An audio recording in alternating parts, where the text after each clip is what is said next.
5 मार्च 2021 south Australia के Adelaide शहर से नॉर्थ की तरफ जाता पोर्टविक फील्ड हाईवे। टाइम था रात 10 से 10:30 के बीच।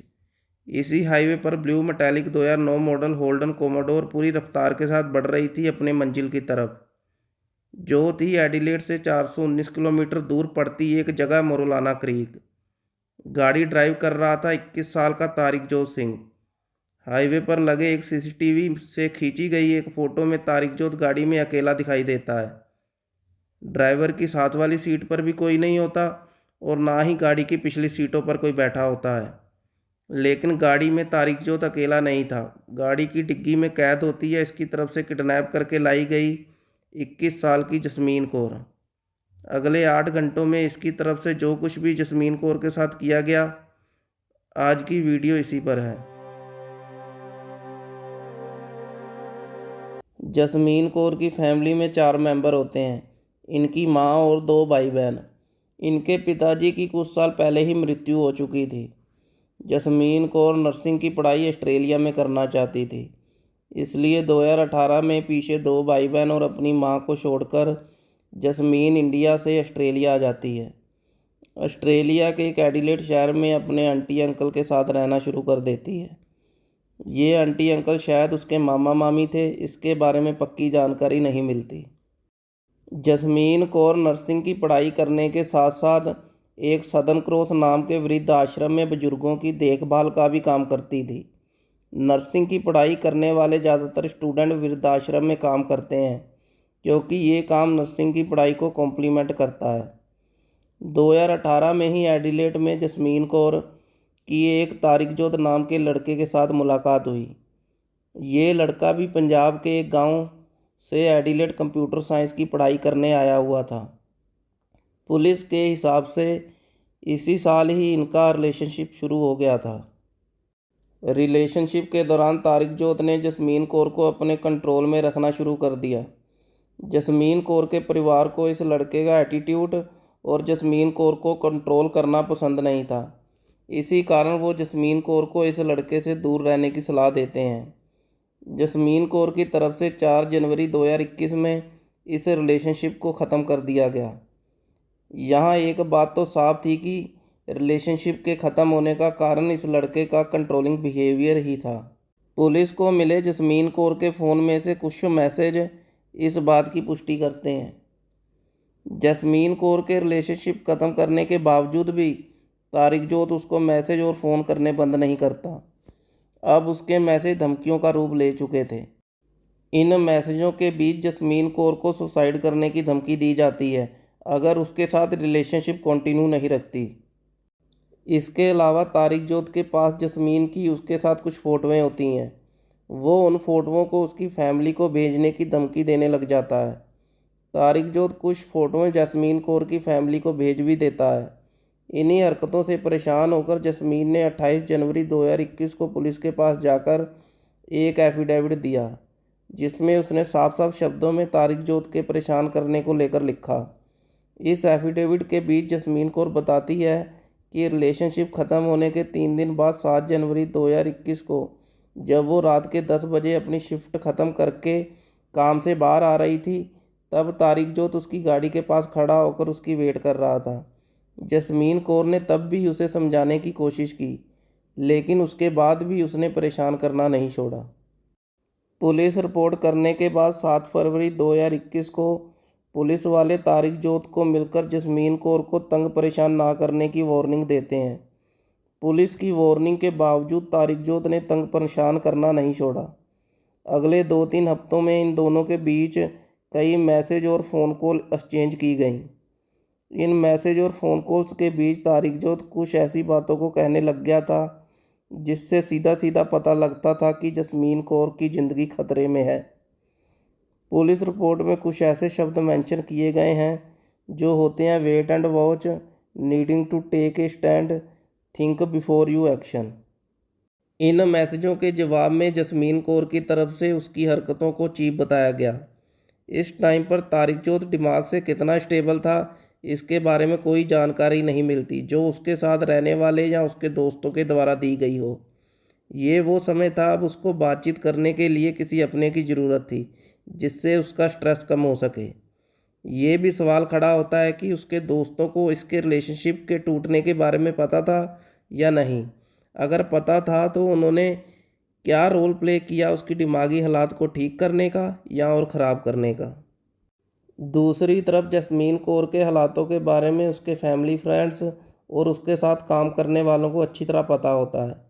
फरवरी 2021 के एंड होने तक एक बात तो क्लियर हो चुकी थी कि तारिक जोत की सही गलत में अंतर करने की शक्ति ख़त्म हो चुकी थी। पुलिस की तरफ से उसके फ़ोन की जांच करने में पता लगा कि घटना से एक दिन पहले 4 मार्च 2021 की सुबह उसने अपने फ़ोन पर एडिलेड सिटी में रोड पर लगे कैमरों की लोकेशन की जानकारी जानने के लिए सर्च किया और एक मैप भी डाउनलोड किया। अब दिन आ जाता है 5 मार्च 2021 का दोपहर के 2 बजे। तारिक जोत नज़र आता है एडिलेड शहर के बिल्कुल पास एक हार्डवेयर स्टोर पर, जिसमें से तारिक जोत खरीदता है रस्सी, चिपकाने वाली टेप, ग्लव्स, गड्ढा खोदने के लिए फावड़ा और एक जेरी कैन। तारिक जोत इस फुटेज में बहुत शांत और बेफिक्र नज़र आता है। इसके पास अभी भी टाइम था सब कुछ भूलकर अपनी लाइफ को नए सिरे से शुरू करने का। लेकिन तारिक जोत सारा प्लान अपने दिमाग में बना चुका था। अब टाइम हो गया था 5 मार्च की शाम। तारिक जोत अपनी गाड़ी घर में रहते एक दोस्त के साथ एक्सचेंज कर लेता है 6 मार्च की सुबह 2 बजे से 7 बजे तक होटल में अपनी शिफ्ट लगाने के लिए। 5 मार्च की रात 9 बजे तारिक जोत अपना सिम निकाल कर दूसरे फ़ोन में डाल देता है। दूसरे फ़ोन को घर पर छोड़कर जाने का प्लान होता है ताकि ऐसा लगे कि रात में ये घर पर ही था। पुलिस की रिपोर्ट के मुताबिक ये फ़ोन घर में ही रहता है अगले दिन 6 मार्च की शाम 6:20 तक। अब बज चुके थे रात के 10। 5 मार्च 2021। जगह होती है Southern Cross Bucklands residential care 333 Marion Road North Plympton. इसी जगह काम करती थी जस्मीन कौर। उसकी शिफ्ट ख़त्म होती थी 10 बजे, जिसके बारे में तारिक जोत को अच्छी तरह पता था। तारिक जोत का घर कुराल्टा पार्क में था। ये जगह सबर्ब नॉर्थ प्लिम्पटन के पास ही है। जब जस्मीन कौर रात को 10 बजे अपनी शिफ्ट ख़त्म करके बाहर निकलती है, पुलिस रिपोर्ट के हिसाब से कुछ ही मिनटों में जस्मीन कौर का फ़ोन एयरप्लेन मोड पर लगा दिया गया। जस्मीन कौर इस टाइम पर 2 जॉब करती थी। अगले दिन 6 मार्च की सुबह जस्मीन कौर की एक और शिफ्ट होती है। उसकी दूसरी जॉब के ऊपर काम करने का समय निकल जाता है, लेकिन जस्मीन कौर काम पर नहीं पहुंचती। जब जस्मीन कौर अपने काम पर नहीं पहुंची, उसके साथ के वर्कर परेशान हो जाते हैं। वो उसके अंकल आंटी को फ़ोन लगाकर पता करते हैं कि जस्मीन कौर काम पर क्यों नहीं पहुंची। उनको भी जस्मीन कौर की ज़िंदगी में चल रही उथल पुथल के बारे में अच्छी तरह पता होता है। इसको लेकर वो भी परेशान होते हैं। जस्मीन कौर की फैमिली 6 मार्च को शाम 5:30 बजे एडिलेड सिटी के बीच हाइनली पुलिस स्टेशन जाकर जस्मीन कौर के मिसिंग होने की रिपोर्ट दर्ज करवा देते हैं। अब तारिक जोत सिंह पहले ही पुलिस रिकॉर्ड में होता है, क्योंकि जस्मीन कौर की तरफ से 2 महीने पहले ही उसके खिलाफ हिरासमेंट की रिपोर्ट लिखवाई गई थी। इसलिए पुलिस को सबसे पहले शक तारिक जोत के ऊपर ही जाता है। जल्दी ही पुलिस हरकत में आती है और 6 मार्च की शाम ही तारिक जोत के घर जाकर पूछताछ करती है। तारिक जोत की तरफ से साफ शब्दों में कहा जाता है कि उसने जस्मीन कौर को पिछले कुछ समय में कोई कांटेक्ट नहीं किया, ना ही उसे ये पता है कि जस्मीन कौर इस समय कहाँ पर है। पुलिस की तरफ से उसका फ़ोन चेक किया गया और उसके घर की थोड़ी बहुत तलाशी भी ली गई, लेकिन वहाँ कुछ नहीं मिलता। पुलिस के जाने के बाद तारिक जोत अपने किसी रिश्तेदार से कांटेक्ट करता है। रिश्तेदार को पुलिस रिपोर्ट में आंटी लिखकर डिस्क्राइब किया गया है। उसने जो कुछ भी पिछले 24 घंटे में किया, तारिक जोत फ़ोन पर इसी आंटी को सब कुछ बता देता है। पर यहाँ इसकी स्टोरी होती है कि जस्मीन कौर ने अपनी जान खुद ही ली और उसने डर के मारे उसकी लाश को मोरोलाना क्रीक में फ्लिंडर्स रेंजर्स के पास जाकर दबा दिया। फिर उसी रिश्तेदार आंटी के द्वारा 7 मार्च को पुलिस को कांटेक्ट करके सारी जानकारी दे दी गई।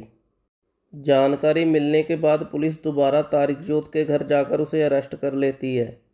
पुलिस उससे लोकेशन का पता करती है जहां उसने जस्मीन कौर की लाश को दबाया होता है। पुलिस की तरफ से तारिक जोत को अपने साथ ही गाड़ी में बैठाकर दोबारा लेकर जाया जाता है। एडिलेड से 400 किलोमीटर दूर उसी जगह पर जहां इसकी तरफ से खौफनाक घटना को अंजाम दिया गया था। उस जगह पहुंचकर पुलिस को 30 सेंटीमीटर मिट्टी हटाने के बाद जसमीन कौर की लाश मिल जाती है। जसमीन कौर का मुंह आसमान की तरफ होता है, आंखों पर पट्टी बांधी हुई थी और उसके हाथ पैरों को रस्सी और टेप के साथ बांधा हुआ था।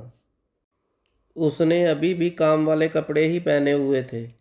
5 मार्च की रात 10 बजे काम से निकलते ही जसमीन कौर को किडनैप करने के बाद इस आदमी की तरफ से उसको गाड़ी की डिग्गी में डाल दिया जाता है। 5 घंटे ड्राइव करके जसमीन कौर को मुरौलाना क्रीक नाम की जगह ले जाया गया। इस समय गाड़ी की डिग्गी में पड़ी जसमीन कौर की आंखों पर पट्टी बंधी हुई थी और उसके दोनों हाथ पैर भी रस्सी और टेप के साथ बांधे हुए थे। गाड़ी की डिग्गी में जसमीन कौर पूरी होशो-हवास में होती है। इन 5 घंटों के बीच जसमीन कौर के दिमाग में क्या चल रहा होगा और वो क्या सोच रही होगी। तारिक जोत 5 घंटे ड्राइव करने के बाद पहुंचता है 6 अप्रैल की सुबह 2 बजे मुरौलाना क्रीक।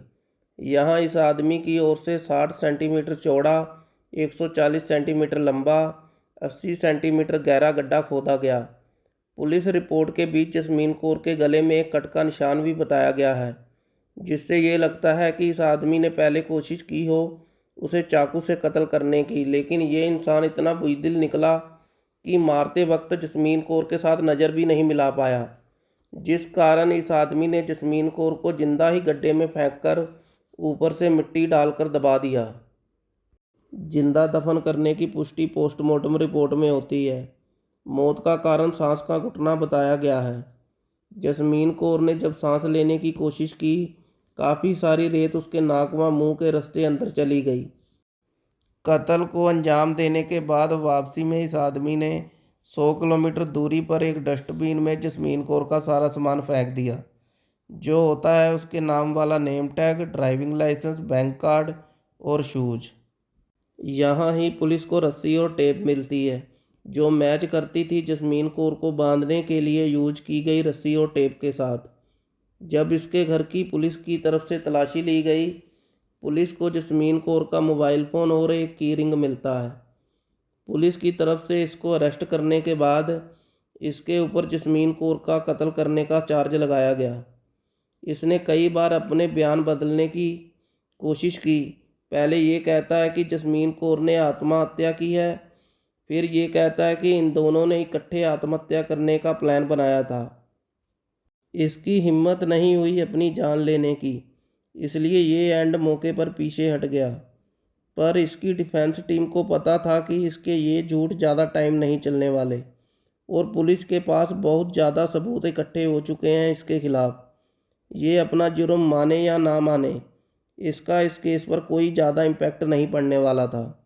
इसके वकील की तरफ से इसको सलाह दी जाती है, अगर तुम अपना जुर्म मान लेते हो तो तुम्हें सज़ा कम दी जा सकती है। फिर कहीं जाकर तारिक जोत अपना जुर्म कबूल करता है, इस उम्मीद में कि हो सकता है उसे सज़ा कम मिले। यहाँ एक बात तो पुलिस की इन्वेस्टिगेशन में क्लियर हो चुकी थी कि जसमीन कौर इसके साथ कोई भी लिंक रखना नहीं चाहती थी। जसमीन कौर ने कभी भी इसके साथ इकट्ठे सुसाइड कमिट करने का प्लान नहीं बनाया हो सकता।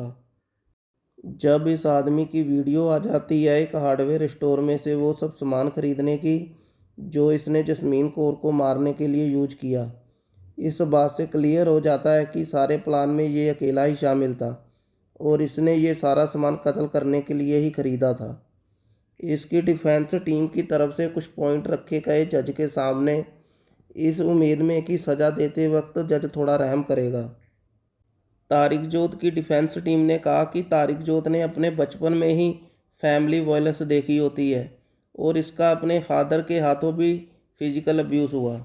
दूसरा पॉइंट इसकी मेंटल हेल्थ के बारे में था, जिसके बीच एक फोरेंसिक साइकोलॉजिस्ट ने बताया कि वारदात करते वक्त तारिक जोत एक मेजर डिप्रेसिव डिसऑर्डर से गुजर रहा था और इसके अलावा इसके साथ काम करने वाले लोगों ने इस आदमी के लिए करैक्टर रेफरेंस भी दिया जो इसके हक में बोल रहे थे। कोर्ट में सज़ा देने से पहले विक्टिम इम्पैक्ट स्टेटमेंट दी जाती है, जहां कोर्ट में पीड़ित के परिवार को उस आदमी से पूछने का मौका दिया जाता है जिसके खिलाफ केस चल रहा हो। इस केस में जस्मीन कौर के माताजी की तरफ से स्टेटमेंट दी गई, जिसमें उन्होंने तारिक जोत की तरफ से की गई शर्मनाक हरकत का उनकी और उनके परिवार की ज़िंदगी में क्या असर पड़ा इसके बारे में बात की। उन्होंने कहा कि उनकी लड़की जस्मीन कौर ने उसकी लाइफ के आखिरी 6-7 घंटों के बीच जो सब कुछ झेला उसको वो कभी भूल नहीं पाएंगे और हमेशा सोचते रहेंगे कि वो किस हालात में इस दुनिया से गई। फिर टाइम आ गया था इसको सज़ा सुनाने का। जज ने पहली बात बोली कि विदाउट शक साबित होता है कि मिस्टर सिंह ने ये सब कुछ प्री प्लान किया। मैं सोच भी नहीं सकता कि मिस्टर कौर ने क्या फील किया होगा जब उसे 400 किलोमीटर दूर गाड़ी की डिग्गी में डालकर ले जाया गया और उसे जिंदा ही दफना दिया गया। जान लेने के तरीके से ये साबित होता है कि मिस्टर सिंह ने एक गंभीर अपराध किया है, जिस कारण जज की तरफ से सख्त 24 साल की सज़ा सुनाई गई। तारिक जोत ने अपने जुर्म को कबूल कर लिया था, इसलिए उसकी सज़ा को कम करके 22 साल और 10 महीने कर दिया। वारदात की गंभीरता को देखते हुए सज़ा का सारा टाइम गैर जमानती रखा गया। ये सज़ा 2023 में सुनाई गई, लेकिन 2024 के बीच परिवार ने दोबारा अपील दायर कर दी कि तारिक जोत को जो सज़ा दी गई है वो सज़ा उसके क्राइम के हिसाब से बहुत कम है। जून 2024 में इस अपील के ऊपर सुनवाई की जाती है। तारिक जोत की सज़ा को बढ़ाकर 28 साल कर दिया गया। ये सज़ा भी 2021 से ही स्टार्ट होगी, जब तारिक जोत को पहली बार अरेस्ट किया गया था। अब ये आदमी 2049 में जेल से बाहर आएगा, जब लगभग इसकी खुद की उम्र भी 50 साल से ऊपर हो गई होगी। इसके बाद पूरा चांस है कि इसको इंडिया डिपोर्ट कर दिया जाए। आज की कहानी यहीं तक थी। पूरी वीडियो देखने के लिए आपका बहुत बहुत धन्यवाद। हमारे चैनल को सब्सक्राइब ज़रूर करें।